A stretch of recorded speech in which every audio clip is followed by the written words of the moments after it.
দেখো, দুইটি প্রশ্ন দেওয়া আছে বোর্ডে। প্রশ্ন দুইটি খুবই ইম্পর্টেন্ট। একটি দ্রব্য 25% লাভে বিক্রয় করলে দ্রব্যটির ক্রয় মূল্য অনুপাত বিক্রয় মূল্য কত? তাহলে 1 নম্বর সমাধান।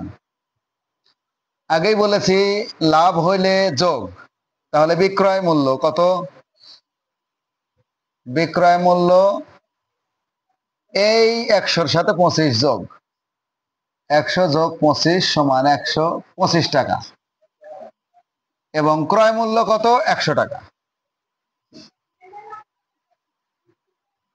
ক্রয় মূল্য 100 টাকা। প্রশ্ন হচ্ছে ক্রয় মূল্য অনুপাত বিক্রয় মূল্য কত?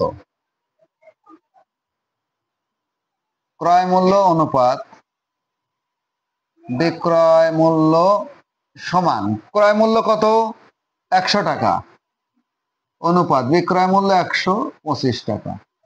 25 দিয়ে যদি অনুপাতের পূর্ব রাশি এবং উত্তর রাশি, অর্থাৎ এই পাশ দুটাকেই কিন্তু 25 দিয়ে ভাগ করা যাচ্ছে। 25 দিয়ে ভাগ করলে 4 25 100, আর 5 25 125, অর্থাৎ 4:5। এটা গেল 1 নাম্বার সমাধান।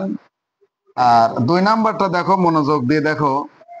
পিতা পুত্র, ছোট থেকে আমরা শিখতেছি, যত অঙ্কই করি পিতা পুত্রের অঙ্কের শেষ হবে না। যতদিন লেখাপড়া জীবন থাকবে ততদিন এই পিতা পুত্রের অঙ্ক থাকবে।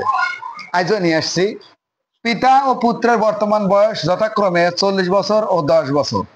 5 বছর পরে তাদের বয়সের অনুপাত কত হবে? দেখো, এটা আমি মুছে দিচ্ছি। 40 বছর আর 10 বছর, 5 বছর পরে কত হবে? তাহলে পিতার বয়স কিন্তু আমরা দেখছি 40 বছর, বর্তমান বয়স পিতা 40 বছর, পুত্র 10 বছর। বলছে 5 বছর পরে কত হবে, এর সাথে 5 যোগ, তাহলে 45 বছর। এর সাথে 5 যোগ, 5 যোগ, তাহলে 15 বছর। বলছে অনুপাত কত হবে 5 বছর পরে, অর্থাৎ এই 45 আর এই 15 অনুপাত। তাহলে আমরা কিন্তু লিখতে পারি পিতা অনুপাত পুত্র সমান এই 45 অনুপাত 15। একে ডাইরেক্ট 15 দিয়ে ভাগ করে অনুপাত ছোট করতে পারি, আবার 3 দিয়ে ভাগ করে ছোট করতে পারি, বা 3 দেওয়া ভাগ করার পরেও কিন্তু আবার 5 দিয়ে ভাগ করতে হবে। সুতরাং আমরা আগেই 15 দিয়ে যদি ভাগ করি, যেহেতু আমরা ক্লিয়ার জানি 15 দিয়ে 45-কে ভাগ করা যায় এবং 15 দিয়ে 15-কে ভাগ করা যায়, সুতরাং 15 দিয়ে ভাগ করব। 15 দিয়ে ভাগ করলে 3 15 45, আর 15 কে 15 1, তাহলে 3 অনুপাত 1।